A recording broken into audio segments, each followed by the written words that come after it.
The General Assembly will come to order. The Governor is entering the hall of the House. Members and guests, please rise.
The chair recognizes the committee to escort the governor, the gentleman from Venango County, Senator Hutchinson. Thank you, Mr. President.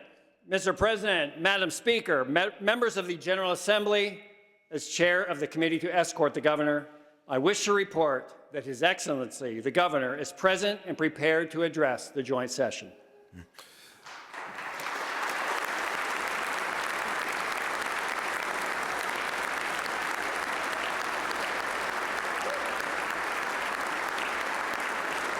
The chair thanks Chairman Hutchinson and the committee in the execution of their duties. Members of the General Assembly, I now have the honor and the privilege of presenting His Excellency, the Governor of the Commonwealth of Pennsylvania, the Honorable Josh Shapiro, who will now address this joint session.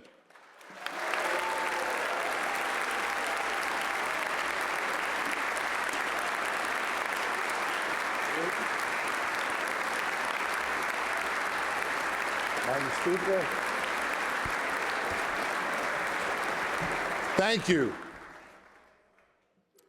Lieutenant Governor Davis, Speaker McClinton, President Pro Tem Ward, Leader Bradford, Leader Pittman, Leader Topper, and Leader Costa. Thank you for convening this special session and for giving me the honor of addressing this General Assembly for the third time as the 48th Governor of the Commonwealth of Pennsylvania. I want to thank the senators and representatives gathered here and to welcome our fellow Pennsylvanians who join us in this beautiful chamber. I'm mindful that as we gather in this full chamber, one seat is empty this morning, that of the late Representative Matt Gergely. We continue to lift up his family in prayer. May Matt's memory forever be a blessing. Before I begin, I want to recognize my outstanding cabinet and senior team, led by our Chief of Staff, Dana Fritz, who I have the privilege of working alongside every single day to move our Commonwealth forward. Let's also welcome our Attorney General, Dave Sunday.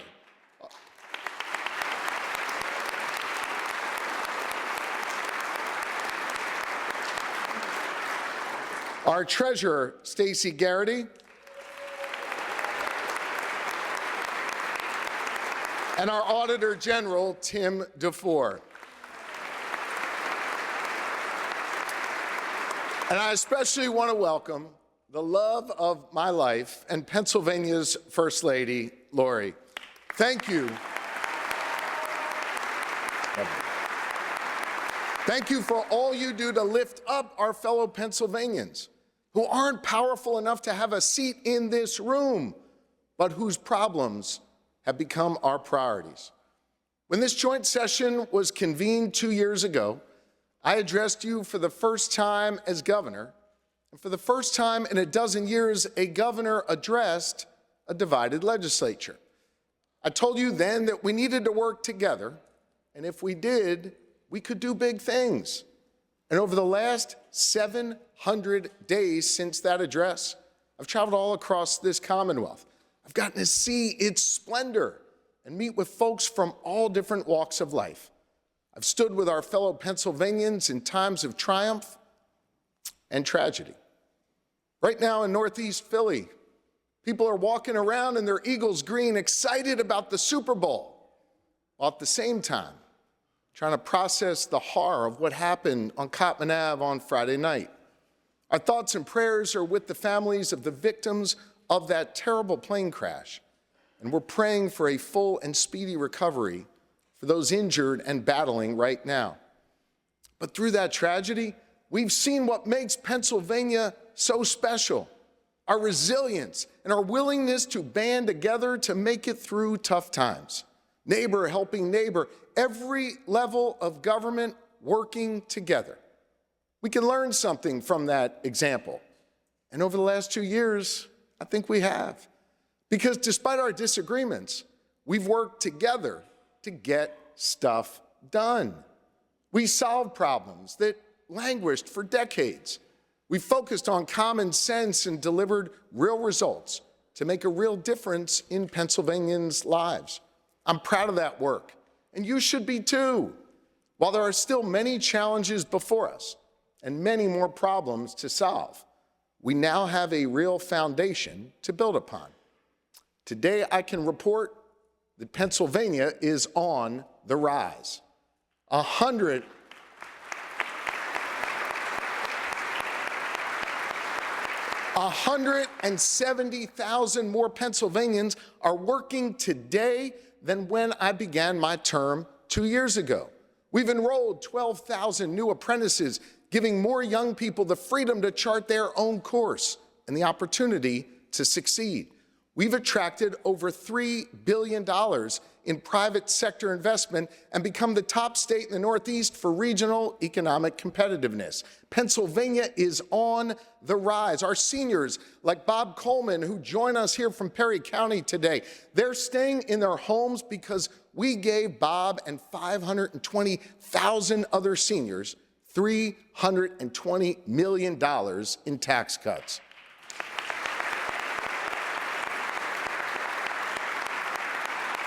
Our families have $136 million back in their pockets because we made childcare more affordable. Pennsylvania is on the rise. We invested $11 billion in public education for the first time ever and targeted those dollars to the schools that need it most.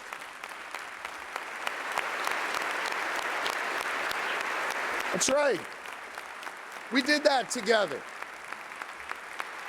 We are starting to meet the needs of our students, including serving nearly 92 million free breakfasts to kids at school last year.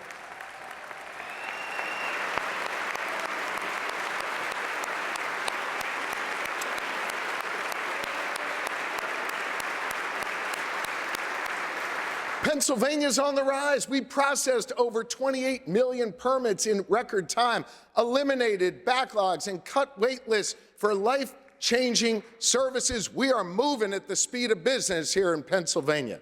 We've made wise investments that are beginning to pay off. And we still have billions of dollars in surplus at a time when neighboring states are facing serious deficits. Bridge repairs are up, and violent crime is down. Pennsylvania is on the rise.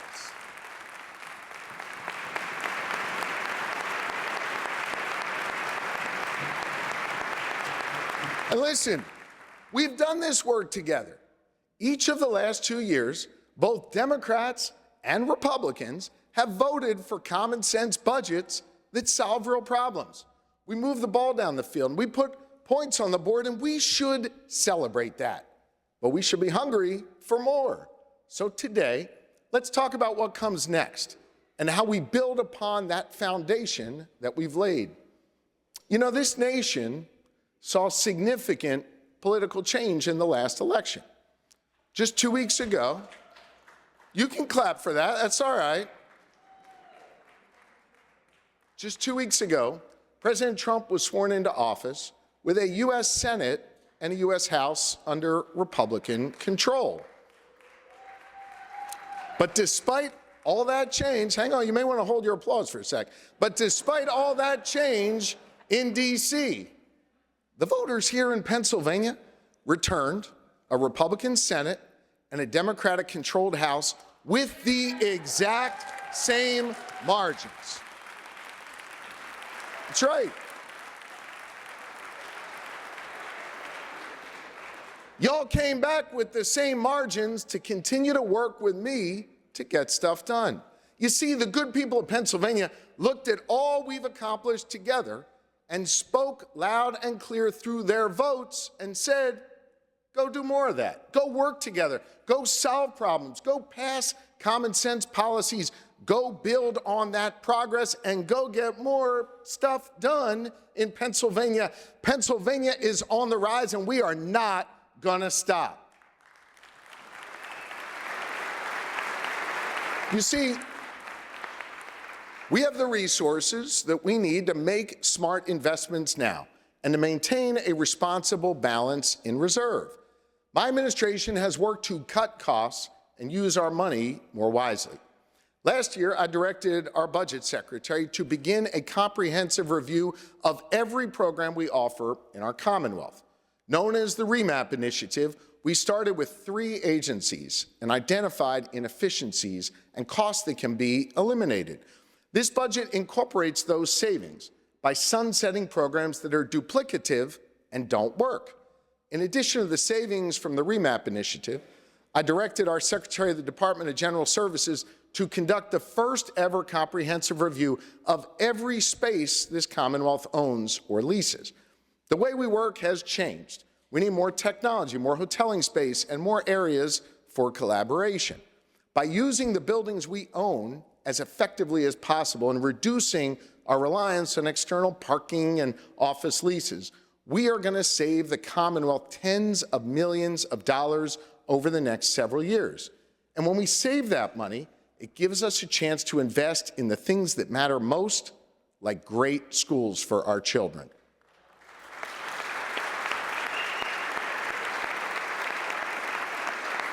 Over the last 2 years, we haven't shied away from hard conversations or solving complex problems. Case in point, how we reformed the way we fund public education. We knew that was a problem, and we all agreed that the old system was unconstitutional. So last year, we made a commitment to not only invest a record amount in public education, but create a brand new formula that drives that money out to the school districts that need it most. You voted for that, and I signed it into law. And we agreed to keep doing it until we meet our obligation set forth under Article 3 Section 14 of our state constitution, which guarantees every Pennsylvanian access to a thorough and efficient system of public education. Just 2 weeks ago, I visited the Harrison Morton Middle School in the Allentown School District. Thanks to the work that we all did together to both invest in our schools and then drive those dollars out under the new adequacy formula, Allentown School District is now receiving $90 million more than before. I saw the pride on those students' faces when the band played their new instruments and they got to show me their new uniforms.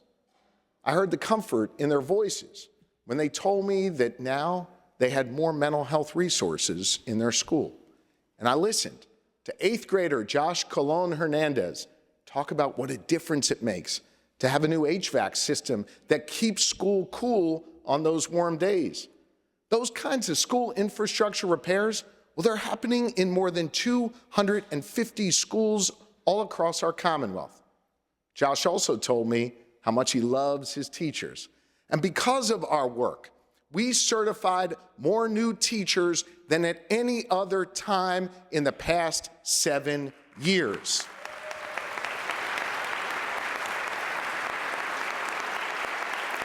Together, we identified a teacher shortage crisis as a looming issue, and we did something about it to address it.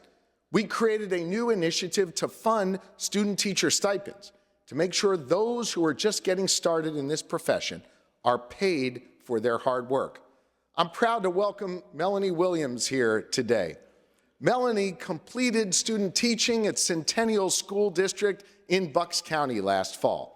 She's the sole provider for her family, and she was only able to student teach because of those stipends. We're putting more teachers, there you go. Thank you.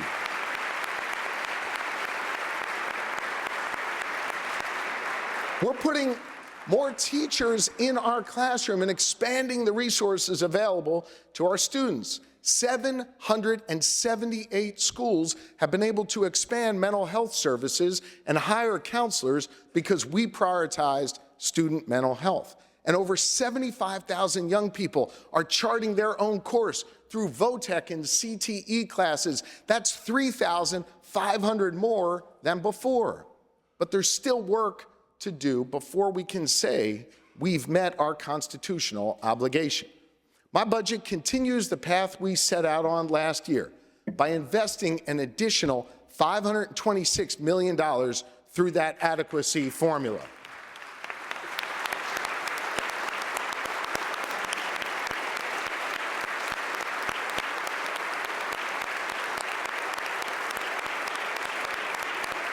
And you know what?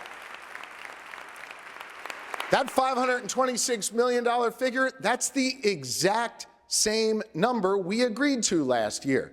This budget also continues our support for school repairs, mental health, free breakfast, student-teacher stipends, special education, and a whole lot more. What we're doing on education is working now. Let's continue to build on this foundation that we've laid. You know, education isn't the only problem that we're solving together. We knew it was a problem when those shady middlemen could jack up the cost of prescription drugs while driving our community pharmacies out of business. So we came together to pass landmark reform that bring transparency to how pharmacy benefit managers operate in and keep more money in Pennsylvanians' pockets. Protect.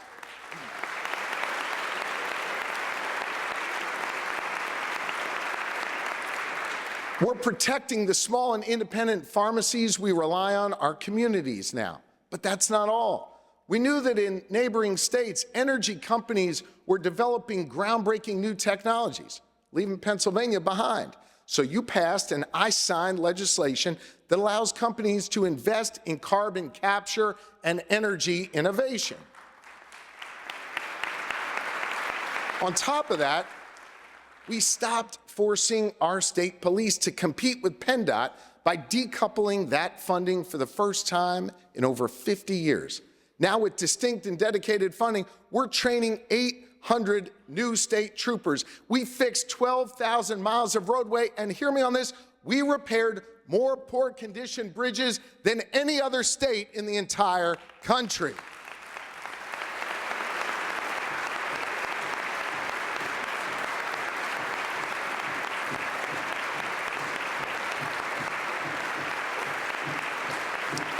These are just some of the examples of the many problems that we solve together.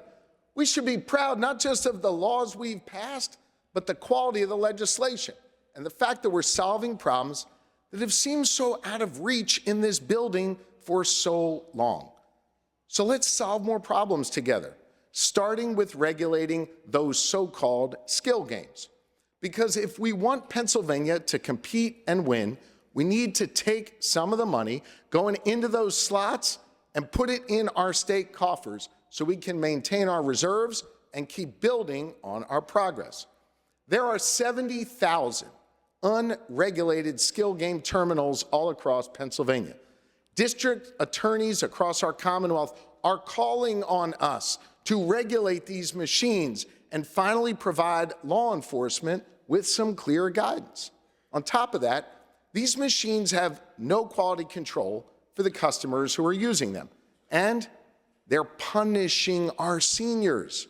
Every time somebody puts a buck into one of those unregulated machines, it undermines the lottery and the critical services it funds for seniors, for things like prescriptions and meals. The Pennsylvania Lottery lost an estimated $200 million over the last 5 years, primarily due to these unregulated skill games. Our seniors deserve better than that. So my budget charges the Gaming Control Board, which already regulates other video gaming terminals, with regulating these skill games. In Pennsylvania, we'll treat skill games just like other video gaming terminals, and we'll use the revenue from that to do a couple things. First, we'll fill the funding gap for older adults that skill games caused in the first place. And second, we'll provide an influx to the general fund to strengthen our Commonwealth and speed our rise. We've been putting this off for too long. Let's be real.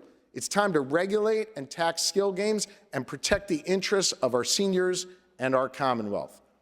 Like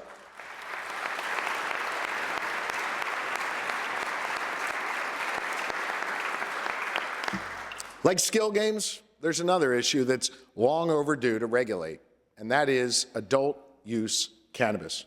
24 states have already legalized adult use cannabis. That includes almost every single one of our neighbors. Look, I want to be real with you. As a father of 4, and as the former chief law enforcement of the Commonwealth of Pennsylvania, this was really hard for me.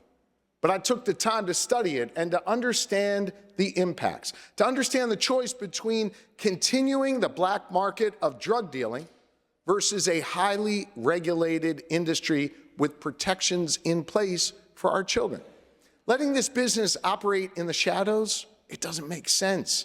And by doing nothing, we are making Pennsylvania less competitive. Besides, let's not kid ourselves here. Pennsylvanians who want to buy cannabis, they're just driving across the border to one of our neighbors. 5 of our neighboring states have legalized adult use cannabis. I've talked to the CEOs of the companies right across the border in Jersey and Maryland and New York who tell me that 60% of their customers in those shops are Pennsylvanians.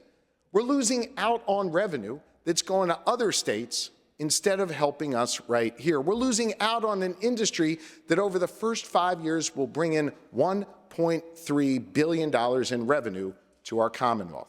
And so I ask you to come together and send to my desk a bill that legalizes adult use cannabis, expunges the records of people who have been convicted for non-violent possession of small amounts of marijuana.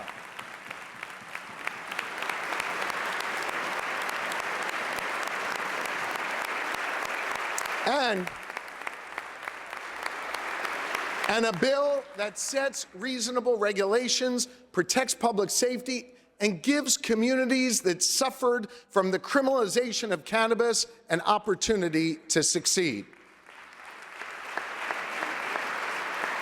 I know some are going to say it's complicated. But look, this has been talked about for years.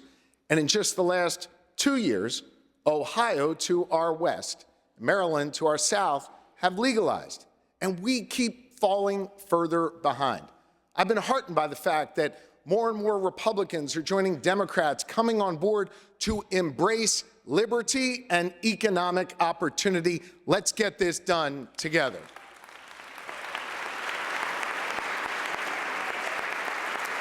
I know many of you care about making Pennsylvania more competitive. And thanks to the work we've done together over the past 2 years, we are competing again. We're building new industrial sites that will host factories and labs and power plants.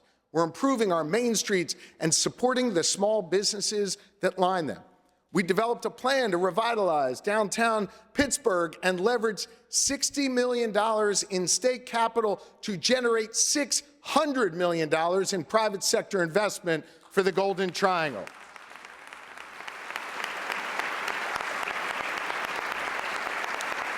We are reforming our government to finally move at the speed of business. We took a hard look at our permitting, licensing, and certification processes, and we slashed wait times. We cleared backlogs, and we fixed systems that hadn't been looked at in years. Now it takes just 3 days to get a business license instead of 8 weeks. You can get a new barber license same day instead of waiting 12. Look, time is money. Time is money. And we've got now a permit fast-track process for major economic development projects like Bellwether in South Philly and Project Hazelnut in Hazleton. We now have a money-back guarantee making sure permits get processed on time. And hear me on this. Since that guarantee went into effect 15 months ago, we have only had to process 4 refunds out of millions of permits. Our team in the Commonwealth is doing a great job.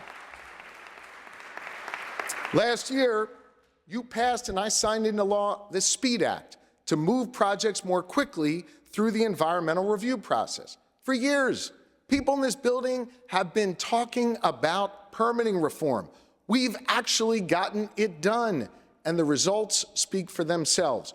We jumped 25 spots, more than any other state in the whole nation, going from one of the most burdensome states in terms of occupational licensing to one of the best, according to a trusted national index. And Site Selector magazine named us the top state in the Northeast for economic competitiveness.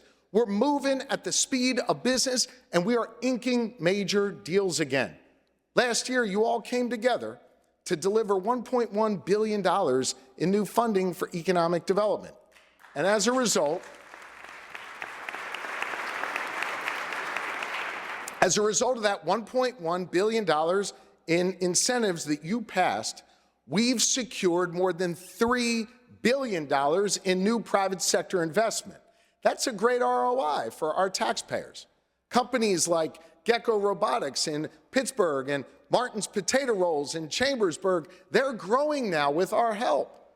We're also attracting companies from all over the world to relocate right here in Pennsylvania.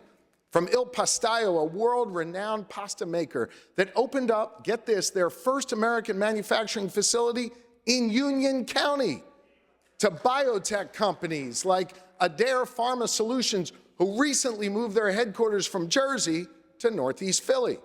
Businesses are choosing Pennsylvania again. And it's not just businesses that are choosing Pennsylvania, it's big events too. I'm proud of the fact that we landed the NFL draft in Pittsburgh.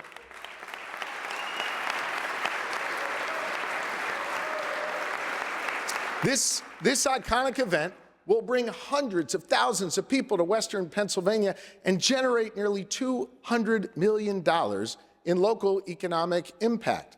That's on top of FIFA World Cup, the MLB All-Star Game, the PGA Championship, and so many more big events all across our Commonwealth.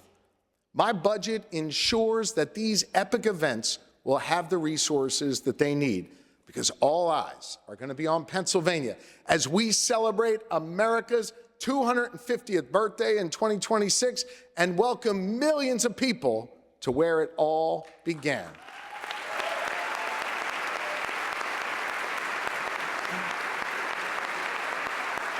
Every year, Pennsylvania welcomes nearly 200 million visitors as they enjoy their own great American getaway.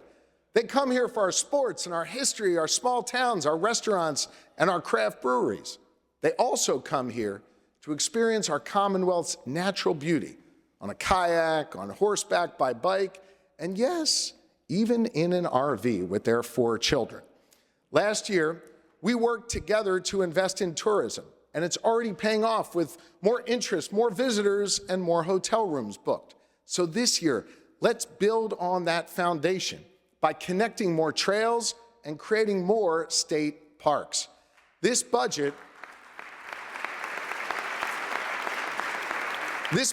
expands Lehigh Gorge State Park to include the popular Glenanoco Falls Trail and creates Pennsylvania's first underground state park at the incredible Laurel Caverns. By the way, Laurel Caverns will be our 125th state park. Pennsylvania is home to some of the most beautiful, remarkable places in the country, and I want more people to experience them. This is a budget that looks to the future, whether it's supporting America 250 or expanding access to our parks and trails, all of which are free, by the way. And as we look to the future, we need to invest in the key sectors that are going to fuel our growth. That's why our economic development strategy identified 5 pillars of opportunity: energy, agriculture, manufacturing, robotics and technology, and life sciences. This budget supports all 5 sectors, but I want to focus on life sciences for just a moment, because this is an area where we are poised for explosive innovation and growth. If you look at the landscape of life sciences, 2 regions have really dominated our country for many years: the Bay Area and Boston. And listen, it pains me to utter the word Boston given my serious hatred of the Boston Celtics. But facts are facts here. But after them, there's a huge drop-off and a huge life sciences void that should be filled by us. Think about it. We are already home to world-class universities and research institutions. Penn, Pitt, and Penn State all spend over $1 billion annually on groundbreaking research and development. And taken together, our colleges and universities rank 4th in the nation in life sciences R&D spending. Over 100,000 of our fellow Pennsylvanians work in this industry at places like Crystal Biotech in Western PA, Spark Therapeutics in Philly, and GSK in Lancaster County. The foundation is there. We just need to connect the dots and create an ecosystem where innovators and entrepreneurs can really thrive. That's why my budget delivers $65 million more for innovation and specifically designates $30 million for life sciences to help our industry leaders share data, commercialize their discoveries, and unleash Pennsylvania's full potential. This is desperately needed. In the last 5 years, get this, Pennsylvania companies received 10,783 new life sciences patents. That's the 4th highest number in the entire country. But we only received 3% of the venture capital flooding into life sciences. That means we're effectively doing the research, but then we're losing out on the commercial opportunities to other states. We should change that, because when life sciences grow and thrive, we not only improve people's lives, but we improve other major industries too. Let's take B-Braun, a leading life sciences company in the Lehigh Valley. They produce IV fluids, pharmacy products, and complex medical devices. And last year, they sourced $200 million in raw material and equipment from over 100 Pennsylvania-based suppliers. That includes materials from Exton, resins from Pittsburgh, and moldings from Meadville. Life sciences feeds into every other sector of our economy and supports real growth. Did you know that the #1 purchaser of eggs from Pennsylvania poultry farmers is a life sciences company? Sanofi Pasteur purchases 200 million eggs from those farmers every single year to power our work. So much of our economic development is really intertwined. perhaps nothing as much as agriculture. That's why, for the first time ever, agriculture is now at the center of our economic development strategy. Ag isn't just part of our rich heritage in Pennsylvania. It is a key part of our future. There are 50,000 farms across Pennsylvania that contribute $132 billion to our economy and support almost 600,000 Pennsylvania jobs. To ignore that isn't just disrespectful. It doesn't make sense economically. 62% of those farms are less than 100 acres. Pennsylvania has more small and mid-sized farms than almost any other state in the whole country. So when we talk about agriculture, we're not just talking about these big farms. We're talking about our small businesses, too. There are few things more noble in life than working every day to feed our neighbors. We have to support and invest in Pennsylvania farmers. This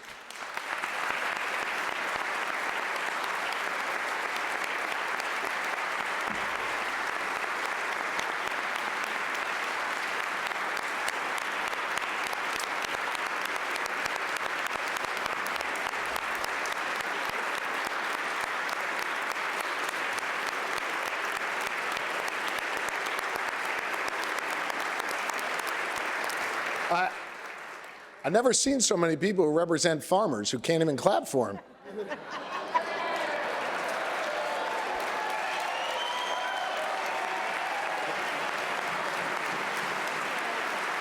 You know,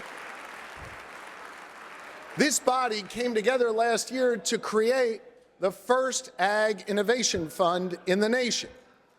You seeded it with $10 million to start, and the response has been overwhelming. In the first year, the Department of Agriculture received 159 applications for nearly $70 million worth of innovation projects. The demand is there, so I'm coming back to you with a plan to more than double funding for ag innovation. As we help our farmers embrace the latest technology, we also need to be there for them when disaster strikes. For months, we've known that high-path avian influenza was likely to return to our Commonwealth. We've taken aggressive and proactive steps to communicate with our farmers, from our major commercial sites to our Amish community, and to encourage them to put biosecurity measures in place. While other states have been slow to react, we have been proactive, and it's helped us avoid the worst so far. But last week, we confirmed the first case of high-path in a commercial flock this year in Lehigh Valley.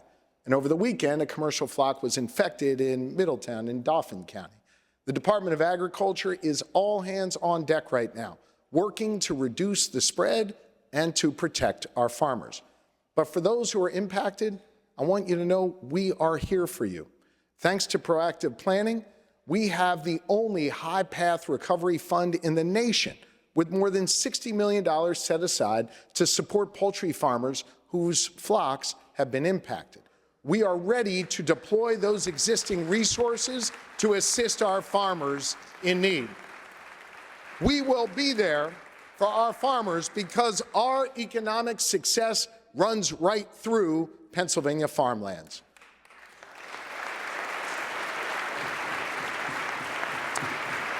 Economic success requires us to ensure a farmer, a life sciences company, or a small business can get their goods to market, and that people who do the work can get to and from the job site.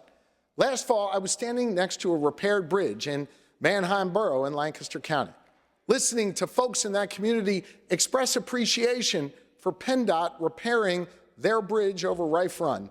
And now they were able to get to work quicker and then get back home to their kids for dinner sooner.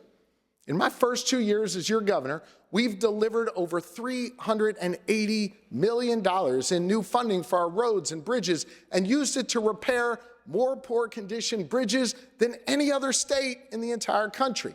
On top of that, we repaired 12,000 miles of roads. That's more than any other time in the last decade. We are building out a transportation network that puts our tradespeople to work, strengthens our businesses, and improves our quality of life. But look, I am mindful that for some, going to work and coming home in time for dinner doesn't take you over a rural bridge like Rife Run. Instead, it requires you to ride a bus or hop a trolley, a train, or the subway.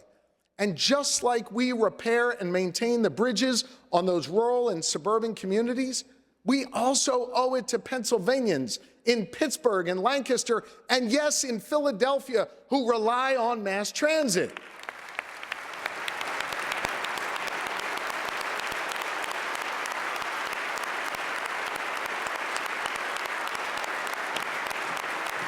And so my budget delivers to keep our mass transit running all across our Commonwealth. And while we're at it, let's deliver more funding for roads and bridges, especially in our rural communities, so we can continue that progress too. It should not be an either or, this should be a both and. Whether you're a mom,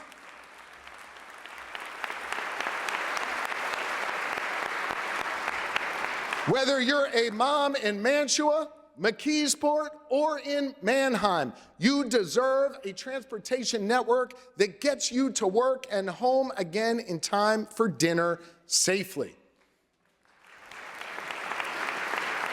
And so, by investing in our roads and bridges and public transit, we not only help Pennsylvanians get where they need to go, we're also attracting businesses and growing our economy. But if we really want to spur economic growth and help businesses grow here, one of the most important things we can do is make our tax system more competitive. In my first 2 years, we've cut taxes. We've cut taxes significantly for businesses, lowering the corporate net income tax and increasing the net operating loss for small businesses, which allows them to write off more of their losses so they have greater opportunity to get off the ground and be successful. Some were actually amazed that we were able to reach agreement and cut taxes so aggressively. And while I appreciate the accolades, I want you to know I am hungry for more. During my campaign, I heard from the chamber and countless businesses all across Pennsylvania who wanted to see faster cuts to our corporate net income tax.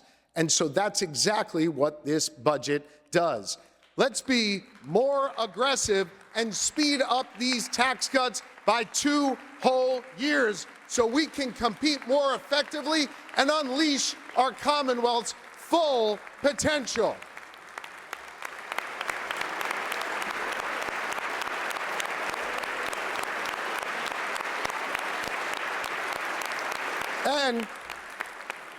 And while we speed up those tax cuts, let's make our tax system simpler, more modern, and more streamlined to spur on even more economic growth. Let me give you an example.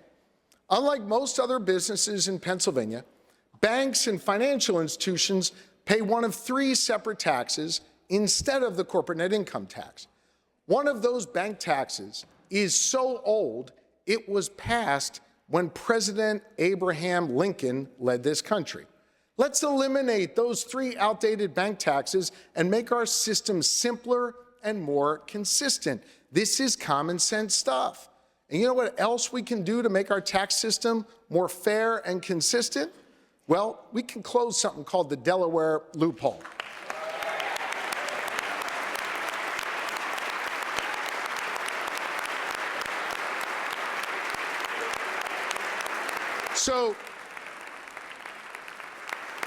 So follow me on this, right? Of all the businesses in Pennsylvania, nearly 90% pay their full amount due in taxes, whether that's the CNIT or the personal income tax.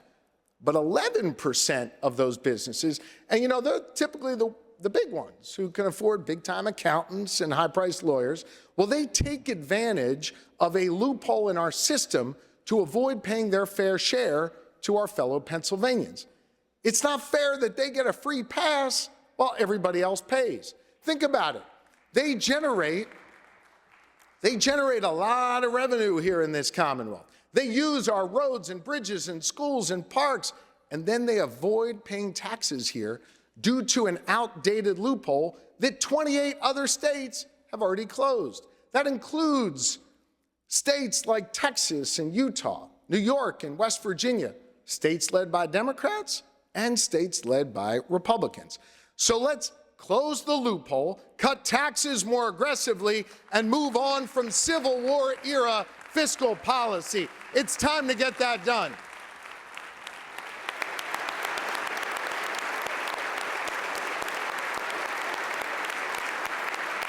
In just my first 2 years in office, we have already cut taxes for businesses by more than $1.5 billion. Taken together with the progress we've made, my plan would cut taxes by $10.5 billion by 2029. It will encourage more companies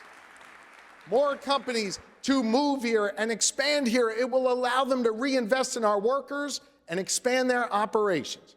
Folks in this building have been talking about cutting taxes for years. But here I am, a Democratic governor with an aggressive plan to cut taxes, ready to work with you to get it done and make Pennsylvania more competitive. So let's join together.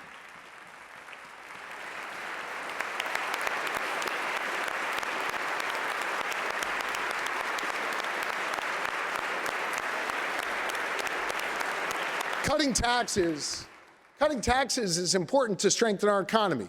But no matter what sector you're in, it's important to remember we are a people-powered economy. And we've got to invest in the people who are doing the work here. One of the biggest problems we face in Pennsylvania is workforce shortages. That's why I've been focused on expanding our workforce from my very first day in office, when I signed an executive order to make 92% of state government jobs open to Pennsylvanians without a college degree. Since then, nearly 60% of all new hires here in the Commonwealth do not have a college degree. Taken together with what we've invested in education to address workforce shortages and help businesses find the workers, we are now helping grow our economy. This budget builds on that foundation and places a special emphasis on workforce development.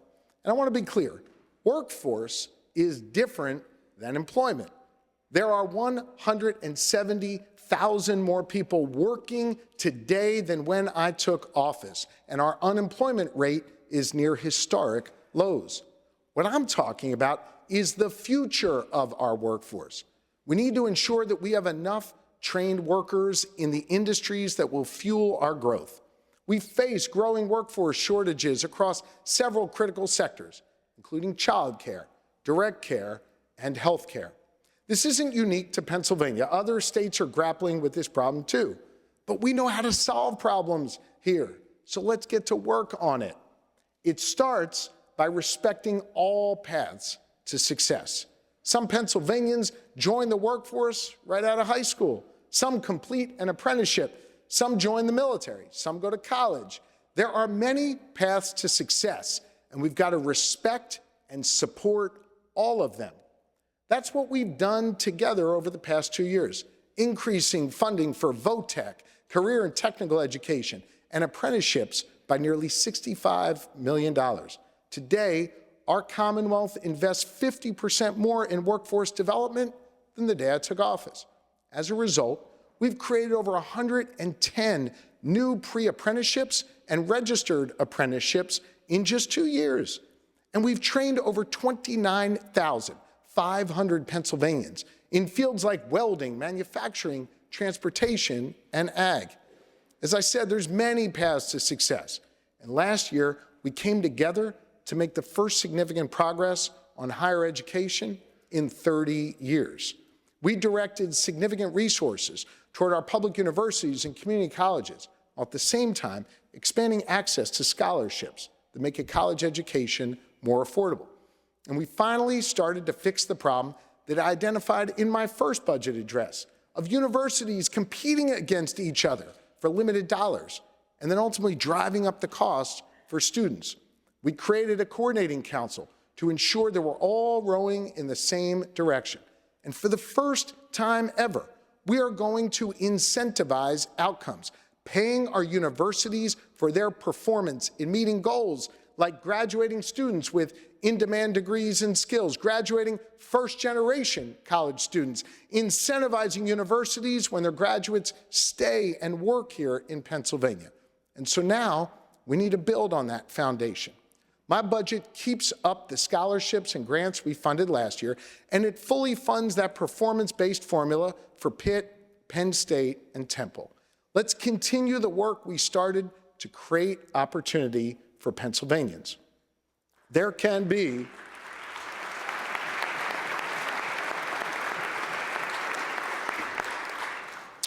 no wrong door for accessing opportunity. And opportunity should be available to those with and without a degree. Did you know that there are 650,000 Pennsylvanian adults who don't even have a high school degree? That's hundreds of thousands of our neighbors with untapped potential. Folks who actually want to advance their careers, but they need help developing the reading, writing, and math skills that most jobs require. That's where adult literacy initiatives come in. They provide the training and education folks need to get a job, keep a job, and get a better job. We have 54 centers all across Pennsylvania that do this work, and more than 7,500 people are stuck on their wait lists because they don't have enough funding. But once folks get into a class, it can be life-changing. That's the story of Alexandra McDowell, who joins us today from Lancaster County. Welcome.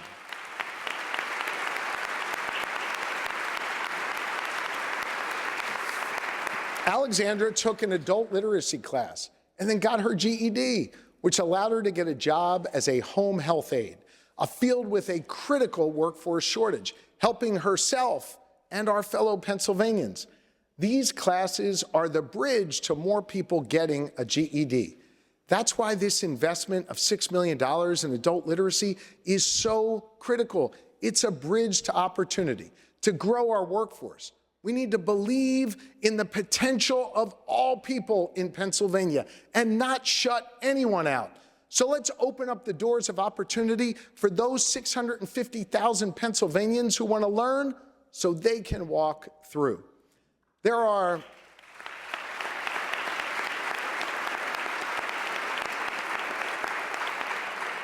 so many Pennsylvanians who want to be part of our workforce, but too oftentimes get forgotten and left behind. One of the greatest privileges Lori and I have had is meeting with those with disabilities who are out working, powering our economy, and putting smiles on people's faces. Whether it's when we grab a coffee at Knorr in Camp Hill, a sandwich at Biddy & Bo's in Bethlehem, or a cookie at 260 Bridge Cafe in Phoenixville. These folks might have physical or intellectual disabilities, but they're making incredibly valuable contributions in our communities every single day. We recognize that. People often underestimate what people with disabilities are capable of, but we're different here in Pennsylvania because we know that people with disabilities, they bring unique strengths to the work that they do. You know, we have an entire office in the Department of Labor and Industry that helps folks with disabilities get right into the workforce. It's called OVR, the Office of Vocational Rehabilitation.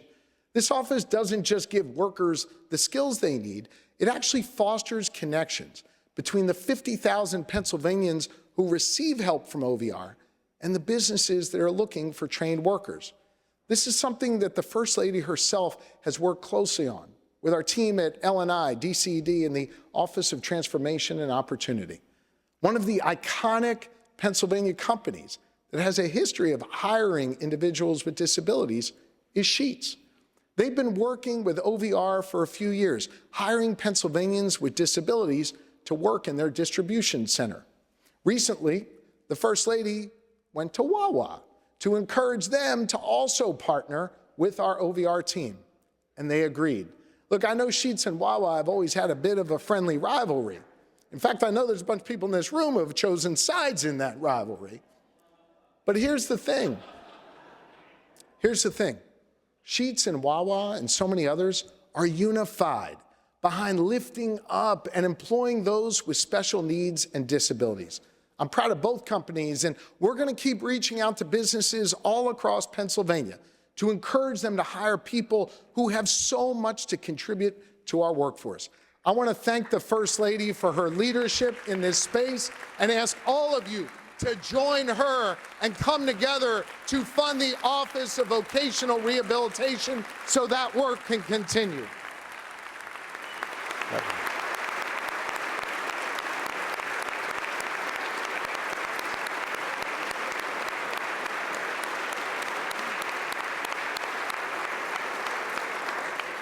Let the record reflect, everybody seems to clap for the First Lady. OVR is just one part of our effort to expand our workforce and address the shortages we face in key areas like childcare. Too many young parents are forced to exit the workforce because they can't find affordable childcare. We've taken action over the last 2 years to make childcare more affordable, expanding one tax credit for families and creating another for businesses who contribute to their employees' childcare costs. But we can't just tackle affordability. We have to increase the availability of childcare. Right now, we have 3,000 unfilled jobs in childcare. If we filled those jobs, 25,000 more children in Pennsylvania could have access to childcare, and parents could have peace of mind that their kids are well taken care of when they go to work. Look, we've studied this issue from all angles with community organizations, chambers of commerce, members of my administration, and everyone reaches the same conclusion. The reason why these jobs aren't filled is because folks aren't being offered a competitive wage. Today, we're joined by Michelle Delago, the director of a child care center in Schuylkill County.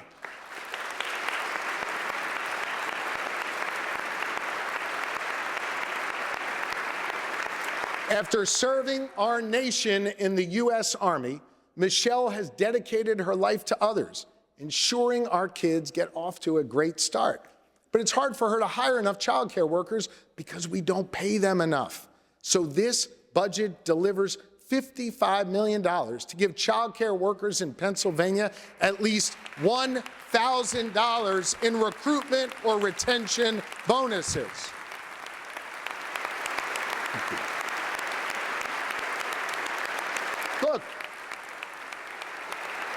Look, we know this type of approach works to fill critically important positions. We've tried it with other jobs, including recruitment bonuses for municipal police officers. We came together to pass that, and as a result, we've been able to recruit nearly 700 new police officers across Pennsylvania. So let's build on that foundation and tackle this workforce shortage too. Childcare isn't the only industry facing shortages because wages are too low. That's also the case with our direct care workers. I've gotten to know so many of these good souls who go into people's homes and provide care for those with disabilities and for our seniors. People like Cheryl Harp, who join us in the chamber today. Cheryl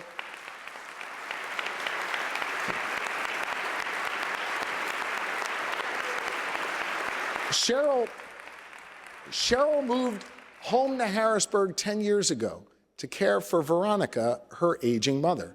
Thanks to Cheryl, Veronica is able to stay in her home, cared by someone who loves her deeply. Listen, we've come together as Democrats and Republicans to support those who care for the most vulnerable in our society. After years of shortchanging the IDA community, we made an historic commitment to meet their needs in this past budget, and it's working. For the first time ever, more than 40,000 Pennsylvanians with intellectual disabilities or autism are getting the services that they need. And after years of inaction, we reduced the emergency waiting list by 20% since just last July.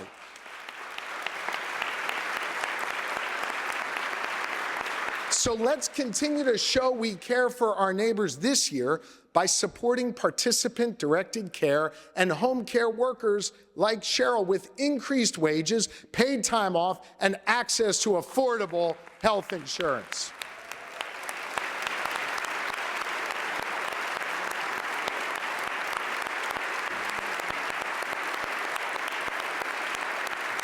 A A sustainable home care workforce is also critical for our seniors, many of whom rely on their services.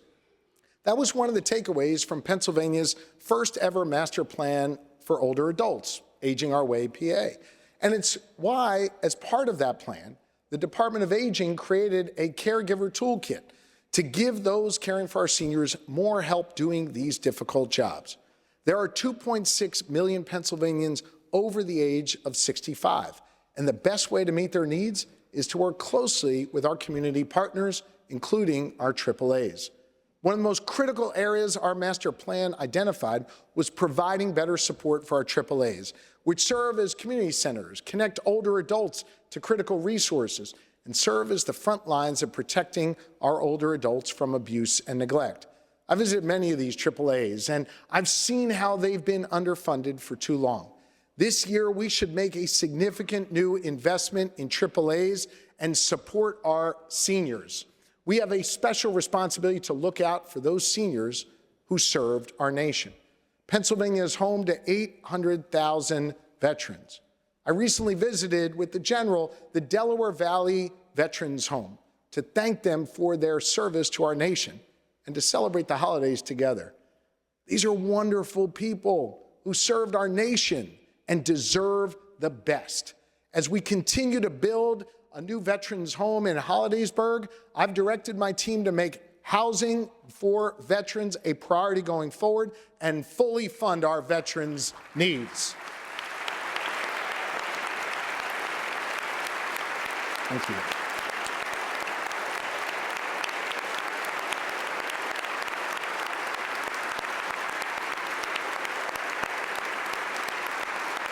So whether a Pennsylvanian lives in one of our 6 veteran homes, visits a AAA, or goes to the doctor, they deserve great care.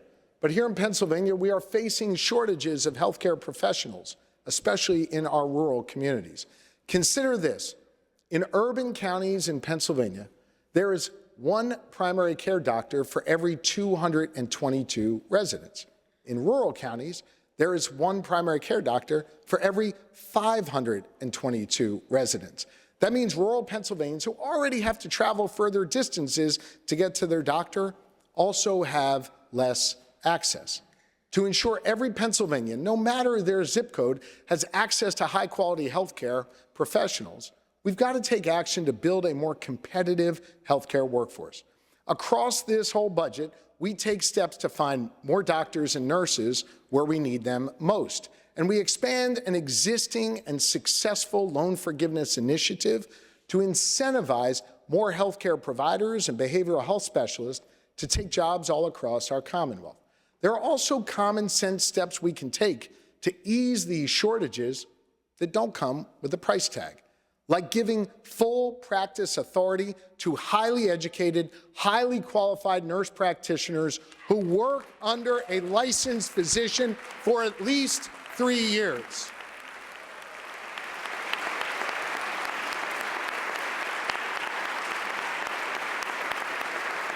This is smart, and it's already passed. The state Senate passed a bill last year on a bipartisan basis. Pass it again, send it to the House, get it to my desk, and let's get this done. We need to address these workforce shortages for the future. We need to make sure our workers today are being treated fairly. Let's be real, folks. The floor of our wage structure in Pennsylvania is too damn low.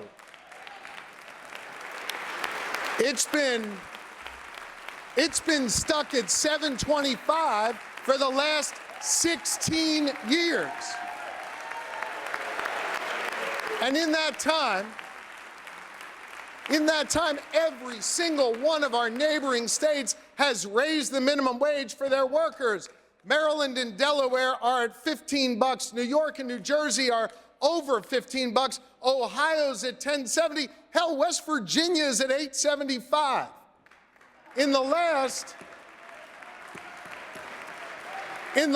session, the House of Representatives passed legislation to increase our minimum wage to $15 an hour, and the Senate sat on their hands.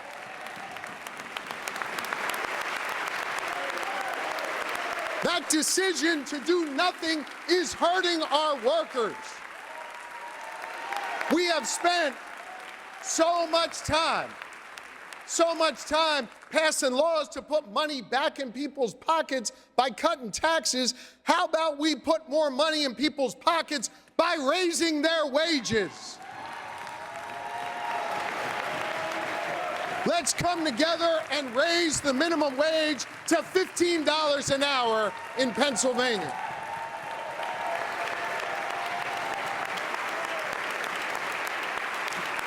This budget places a special emphasis on filling critical workforce gaps. It makes strategic, common sense investments to give every Pennsylvanian a shot at success. And it solves real problems, including in health care. One of the most heartbreaking problems our grandmoms and grandpops face are neurodegenerative diseases like Alzheimer's and ALS and Parkinson's. There are members of this body who have lost parents due to these terrible diseases. And I know they want us to do more here to honor the memories of their loved ones. Pennsylvania is home to some of the top research institutions in the world. Let's put them to work by funding groundbreaking research into neurodegenerative diseases and make Pennsylvania a leader in this fight. By doing so, we would build on the progress we made last year when we created the first Alzheimer's disease division in the Department of Aging. Let's keep working on this together. To ensure Pennsylvanians have the best possible care throughout their lives, we've got to address the significant structural challenges hospitals across the Commonwealth are facing right now. Rural hospitals in particular have been stretched to the breaking point. That's why I convened a rural healthcare working group back in 2023. I've spent time working directly with our hospital CEOs, healthcare providers, folks in this chamber, and many others to be able to find sustainable solutions to this problem. And based on those conversations, my budget leverages $10 million from the Commonwealth to draw down an additional $26 million in federal matching funds to provide immediate relief to Pennsylvania hospitals. And recognizing the unique challenges facing our rural hospitals, it invests another $10 million in state funds to help meet their needs. But I know there is more we can do to support our hospitals and solve some of the big problems they face. Sometimes solving those problems costs money. Sometimes it just requires the courage to make real reform. For example, when we came together last year to reform the way pharmacy benefit managers operate, it didn't cost any money in the budget, but it saved taxpayers money on their prescriptions. We should not stop there. Let's reform the way private equity has infected our healthcare system.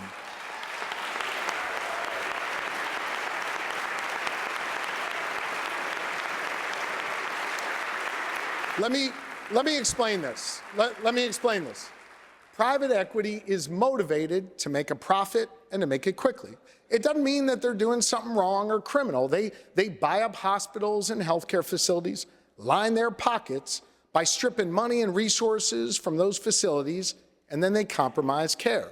Then in many cases, they skip town, leaving taxpayers holding the bag in communities without the care and services they need. I am done letting private equity treat Pennsylvania hospitals like a piggy bank they can empty out and just smash on our floor.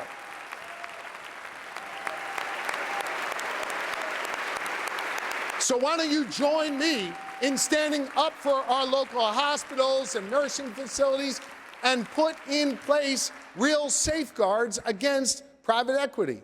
Let's require pre-transaction notification for all sales and mergers and acquisitions and bankruptcy claims by empowering the Office of Attorney General to review these intentions carefully, comprehensively, and with the community's best interests at the forefront.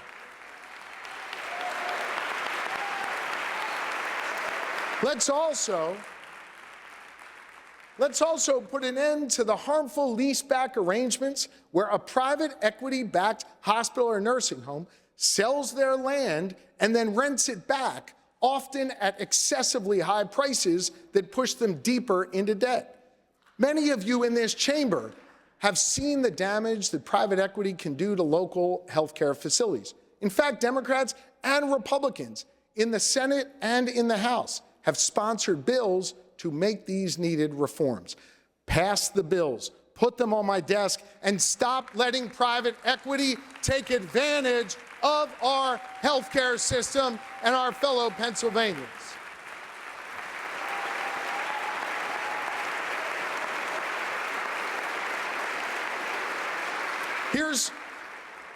Here's something in the healthcare space that we don't often talk about, an issue that lurks in the shadows but affects 1 in 8 moms across our country: postpartum depression. Improving maternal health is important to me, and I know it is to so many of you in this chamber, including the Black Maternal Health Caucus.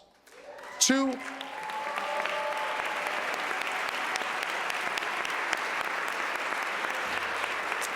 years ago, we came together to make the first ever state investment to address maternal mortality, and we doubled down on it last year. But when it comes to postpartum depression, moms in need aren't getting the help that they deserve. So I'm directing the Department of Health to work with healthcare providers across Pennsylvania to implement universal postpartum screenings for moms, train doctors and nurses and healthcare professionals on how to more quickly identify postpartum depression, speed up referrals to mental health professionals when a mom is diagnosed, and create a resource hub where families can go find more information, as well as local support networks for postpartum depression.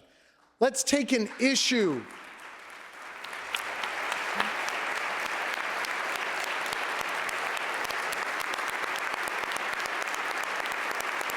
Thank you.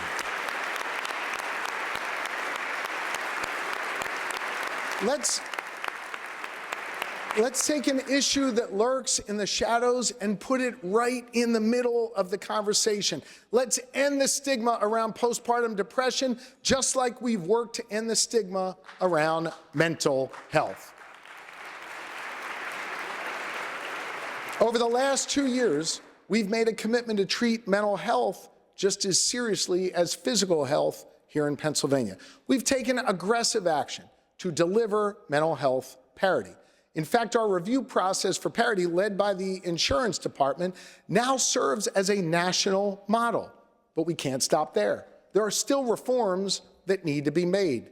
We've come together to deliver $200 million that schools can use to increase mental health supports for our students. It's working, but we found a glaring loophole. While an insurance company would normally cover mental health services for students, they often don't if those services are delivered within the walls of a school. That makes no sense. If the same student saw the same mental health professional and received the same service in an office across the street from the school, the insurance company would reimburse for it. So let's close this loophole that insurance companies are taking advantage of and pass a law to stop insurance companies from denying payment for mental health services simply because they are provided inside the walls of a school.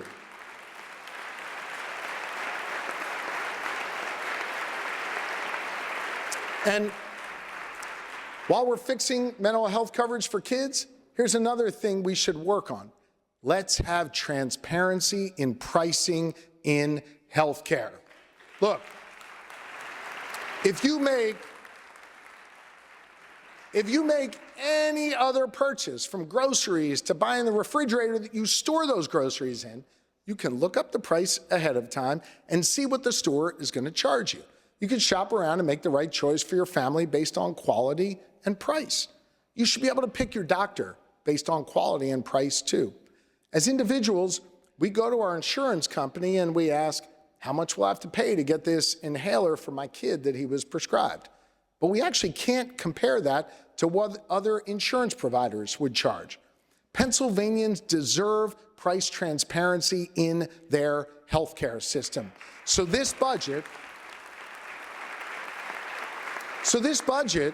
invests $4 million in PHC4 to develop an all-payer claims database. This database will collect medical, pharmacy, and dental claims from private and public insurers and then make them publicly available. That small investment of $4 million could save Pennsylvanians hundreds of millions of dollars on their medical bills. This is a common sense way to cut healthcare costs. Let's also enshrine the protections of the Affordable Care Act under federal law into our state law here in Pennsylvania.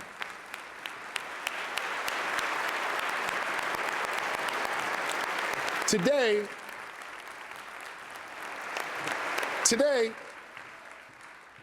1.2 million Pennsylvanians get their health care through the Affordable Care Act. And while I know there are some who would like to do away with it down in Washington, D.C., the fact is it's working for Pennsylvanians. Pennsylvanians have come to rely on guaranteed coverage for pre-existing conditions, the guarantee that young adults can stay on their parents' insurance until they turn 26, and the guarantee that lifetime limits won't price people out of health care that they so need and so deserve. If we fail to take action and the ACA goes away, health care costs will dramatically increase for Pennsylvanians. Let's work together to make sure that doesn't happen. From childcare to healthcare to energy, we have been focused together on cutting costs all across the board. Our Commonwealth is the second largest energy exporter in the country and one of the most important energy producers in the world. Because of that, we are powerful enough to develop common sense policies that will lower costs, protect and create jobs, and take meaningful action to address climate change. Last week, I announced my vision to secure our Commonwealth's energy future, the Lightning Plan, inspired by Ben Franklin and backed by environmental groups, the building trades, chambers of commerce, consumer organizations, and even industry leaders. The Lightning Plan takes bold steps to increase energy productions, explore pathways to renewable sources, and grow our economy. It takes concrete, direct steps to cut energy costs, create jobs, hold down electric bills for families, and increase generation in our Commonwealth. The time for action is now. So when folks turn on the light switch in their homes, they won't have to worry whether the power will turn on or the bill will be too high. Here's another thing people shouldn't have to worry about: access to safe, affordable housing. In April,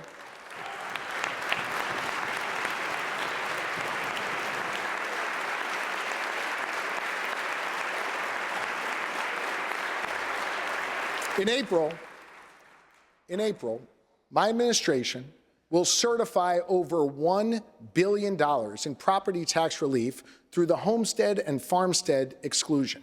It's the first time ever that there will be over $1 billion available for property tax relief. The day I took office, the average homeowner received a savings of $225. As a result of this certification, those average savings will climb to $386 per household. We are cutting costs for Pennsylvanians, but we need to do more. In Indiana County, over the last 5 years, rent has increased 26%. In Philadelphia County, it's increased by 30%. Two very different counties with the exact same problem that's mostly being driven by a severe lack of new development across Pennsylvania. To meet the need for housing this year alone, we need more than 100,000 new homes and apartments. Last September, I signed an executive order to create Pennsylvania's first ever housing action plan, and we've been busy at work. While the final housing plan will be coming in the next few months, we've identified 6 key steps we can take immediately to begin to solve this problem. First, let's invest $10 million to help first-time homebuyers cover closing costs. So not only can they put a roof over their head, but they will have a real opportunity to build generational wealth. Second, let's staff up the state planning board so it can help local communities fix their permitting and zoning and code enforcement issues and build more homes more quickly. We've improved permitting at the state level. Let's help our local partners do the same. Third, let's create an interagency council on homelessness to improve support and coordination for the unhoused. Fourth, let us continue the progress we made last year by increasing our largest and most flexible affordable housing tool, FAIR. Let's increase it by an additional $10 million and reach $110 million by the end of 2028. In the last 2 years, FAIR has been used for construction on 2,000 new homes and apartments and repairs of another 3,200, protecting folks' homes and keeping them affordable. Fifth, let's seal eviction records if you weren't actually evicted.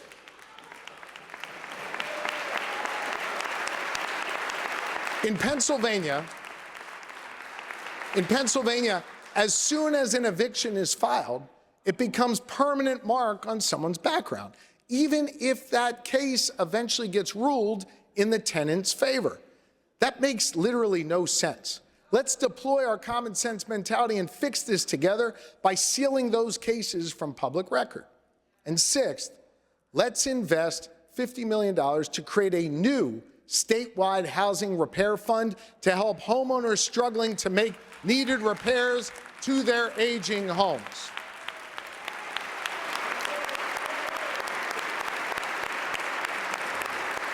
Consider this.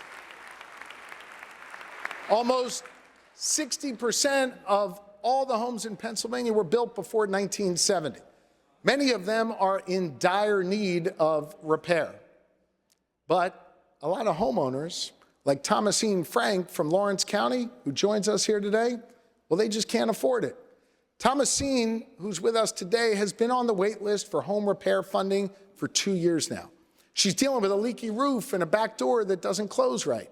We can help Thomasine, and we can solve this problem. I know you see the needs in your communities. I've seen it in rural, urban, and suburban neighborhoods. Many of you have even attended our administration's roundtables to discuss it. You've heard from your constituents. It is time to deliver for them. By taking these common sense steps, we can cut housing costs and help more Pennsylvanians pursue the American dream.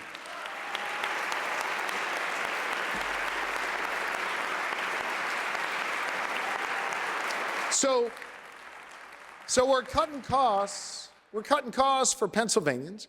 We're making sure they can receive the health care that they need. We're expanding our workforce, investing in our schools, growing our economy. Working together, we are solving real problems. So let's solve another by prioritizing the needs of our brave firefighters. Let me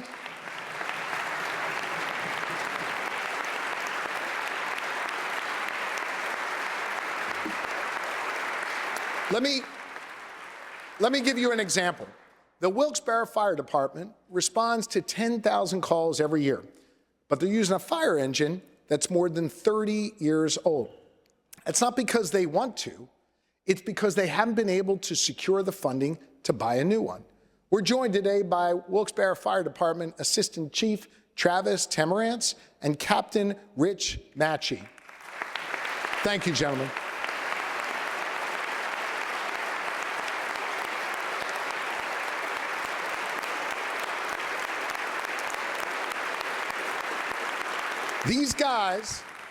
These guys and their teams literally run into burning buildings to keep us safe. We need to do right by them. My budget takes 3 concrete steps to support our firefighters. First, it creates a new competitive funding stream of $30 million in grants for our fire companies. We already appropriate $30 million through a different initiative, and that money gets spread out all across our fire companies. Firefighters know they'll get a steady stream of funding every year, and that's a good foundation. But the current system makes it hard for companies like Wilkes-Barre to make a single big purchase or an equipment upgrade. This budget solves that problem by establishing competitive grants that allow fire companies to purchase equipment, recruit and retain firefighters, and meet their unique needs. Second, we have to be mindful that firefighters are being stretched thin right now, responding to more and more calls each year as the number of firefighters across the Commonwealth shrinks. Fire companies have told me that they want to collaborate more and share more services, but there's no incentive for them to do that because it costs them money. My budget incentivizes cooperation and creates a pilot program to help municipal fire companies work together.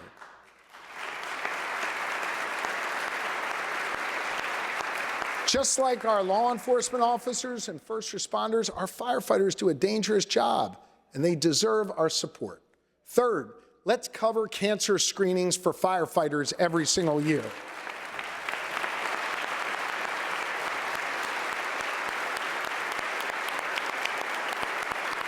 Last year, we reformed our Workers' Compensation Act to ensure firefighters, first responders, and law enforcement with a post-traumatic stress injury get the coverage that they deserve. Let's build on that foundation. Firefighters expose themselves to toxic chemicals while on the job just to keep us safe. We have to have their backs. Join me in supporting our firefighters.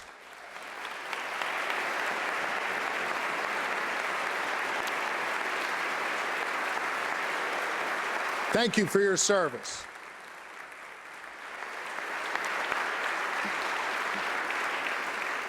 When that plane crashed in Northeast Philly on Friday night, we saw our brave firefighters put out a raging jet fuel fire. Because of how quickly they acted, lives were saved.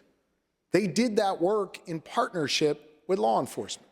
Law enforcement at all levels work together to help a frightened community.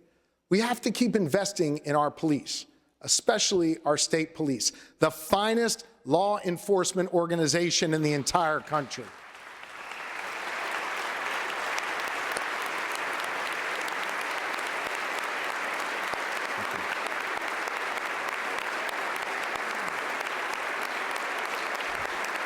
They take seriously their responsibility to be there for Pennsylvanians, from Northeast Philly to the Northern Tier. But in turn, it's our responsibility to provide them with the resources they need to be successful. That's why we took an historic step to give PSP dedicated funding, and we have to continue that commitment in this budget.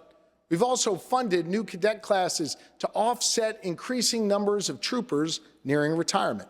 Today, nearly 400 more highly trained troopers are out in our communities thanks to that bipartisan commitment, and more are on their way.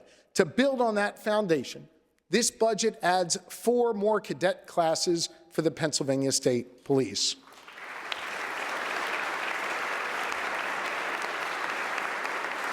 This budget also supports our corrections officers, reducing the strain on them and giving them the resources that they need to do their critically important jobs successfully.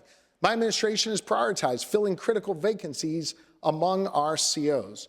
Over the last 2 years, we've cut the corrections officer vacancy rate in half, hiring nearly 3,000 new COs. Our investment in law enforcement are working. Violent crime is down across Pennsylvania.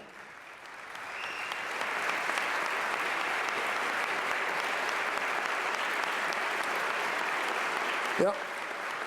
And we understand that investing in law enforcement is one part of that success. The other part is working with community groups, youth groups, and church groups to lift up their work. We created the Boost Initiative to help expand after-school programs so kids have somewhere safe and productive to go before their parents get off of work. 4 dozen after-school programs are expanding because of our collective work, giving thousands of kids more opportunities to succeed and less opportunities to engage in violence. That's a good start, and this budget builds on that foundation so we can expand our impact and make our communities safer. I want to give special thanks to Lieutenant Governor Davis, the chairman of PCCD, for connecting the dots between our state funding and the organizations on the ground who are doing meaningful work to reduce violence in our communities. Good job.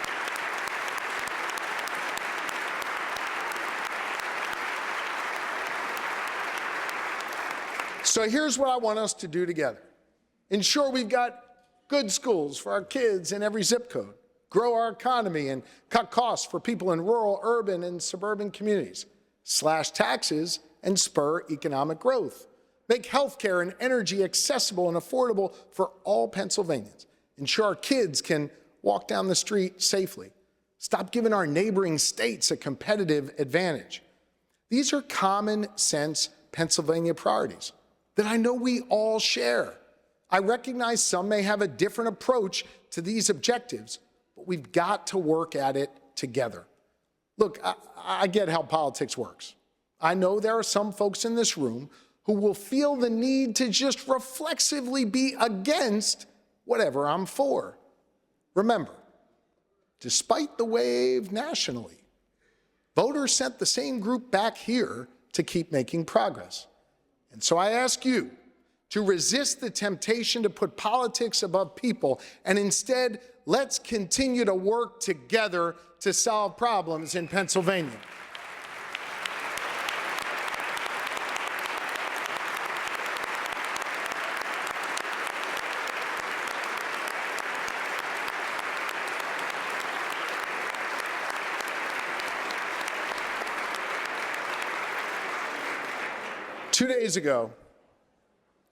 Two days ago, I was standing with nearly 50,000 people in a cold field in Punxsutawney at 6 o'clock in the morning as the sun rose over the horizon.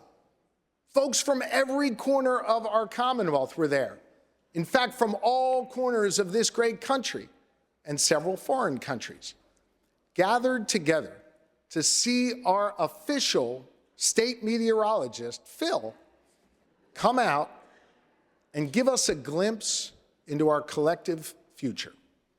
At that moment, as we held our breath while the president of the inner circle, Tom Shingle Shaker Dunkel, waited to see if Phil would see his shadow.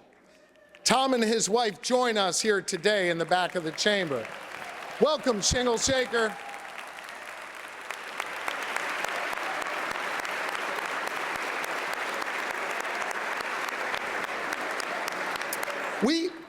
We were all just there together in shared humanity and in good spirits, excited to be part of this tradition.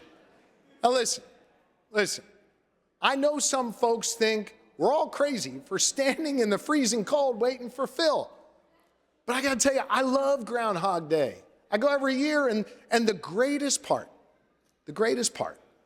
is seeing tens of thousands of joyful people coming together from all different walks of life. Pennsylvania is built on traditions that bring us together, traditions that both celebrate our shared past and also welcome newcomers to share in the fun. That's the spirit of Pennsylvania. And it started when William Penn first founded our home as a place that would be welcoming for all. Each successive generation has passed down those traditions.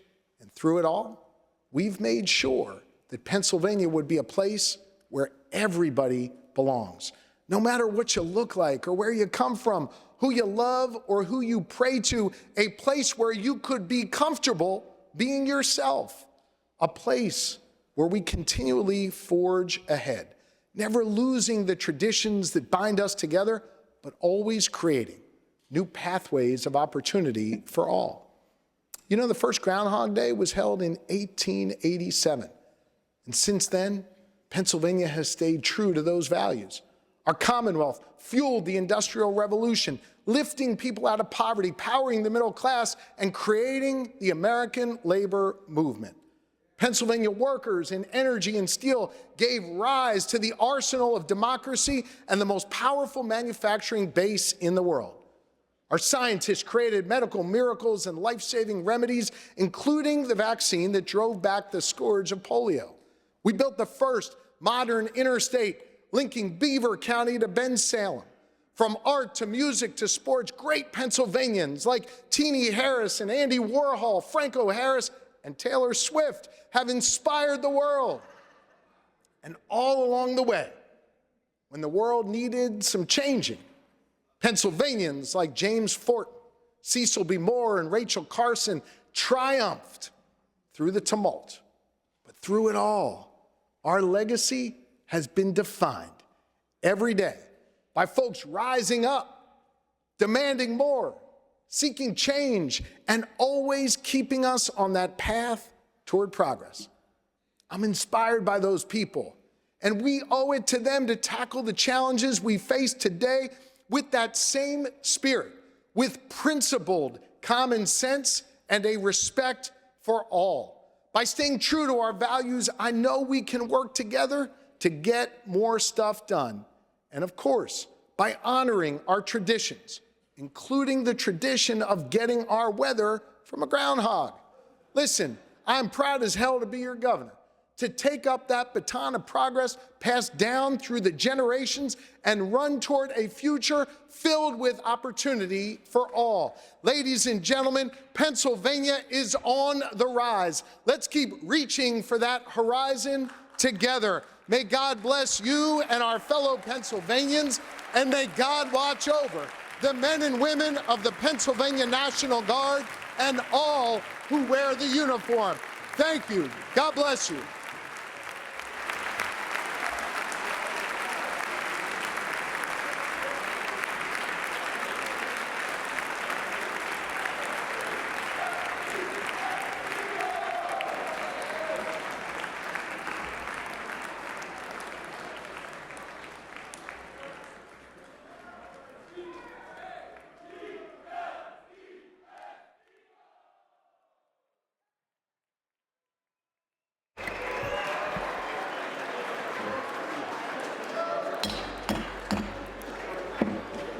The chair asks that members of the House and visitors please remain seated for just a moment while the members of the Senate leave the hall of the House and the House adjourns their session. This business for which the joint session has been assembled having been transacted, the joint session is now adjourned.